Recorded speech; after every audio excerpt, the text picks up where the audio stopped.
नमस्कार, आपण पाहतात रयत संवाद न्यूज चॅनल। परंडा तालुक्यातील कुंभेफळ येथील जिल्हा परिषद प्राथमिक शाळेमध्ये जागतिक योग दिन उत्साहात साजरा। परंडा तालुक्यातील कुंभेफळ येथील जिल्हा परिषद प्राथमिक शाळेमध्ये 21 जून या जागतिक योग दिनानिमित्त रविवारी सकाळी 7 वाजता योग दिनाचे आयोजन करण्यात आले होते। या कार्यक्रमात शाळेतील सर्व विद्यार्थी, शिक्षक आणि पालकांनी सहभाग नोंदवला। यावेळी उपस्थित सर्वांना योगासनांचे महत्त्व सांगून प्रात्यक्षिके घेण्यात आली।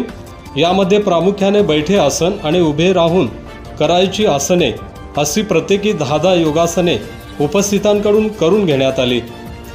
योग साधनेमुळे शारीरिक आणि मानसिक स्वास्थ्य कसे उत्तम राहते यावर मार्गदर्शन करण्यात आले। या कार्यक्रमाप्रसंगी शाळेचे मुख्याध्यापक एच.एस. पाटील, पदवीधर शिक्षक एम.बी. केमदारने, श्रीमती व्ही.एच. यादव, श्रीमती व्ही.डी. कुलकर्णी, श्रीमती एस.बी. खंबायत आदी उपस्थित होते।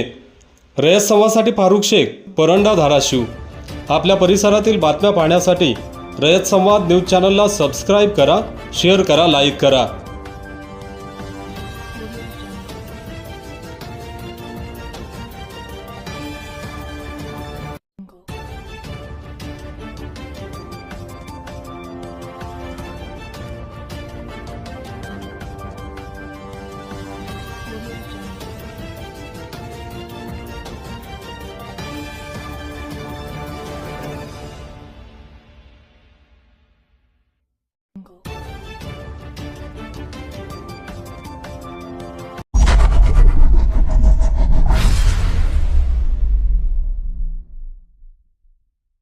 अशाच नवनवीन घडामोडींसाठी रयत संवाद न्यूज चॅनलला लाईक करा, शेअर करा आणि सबस्क्राईब करायला विसरू नका।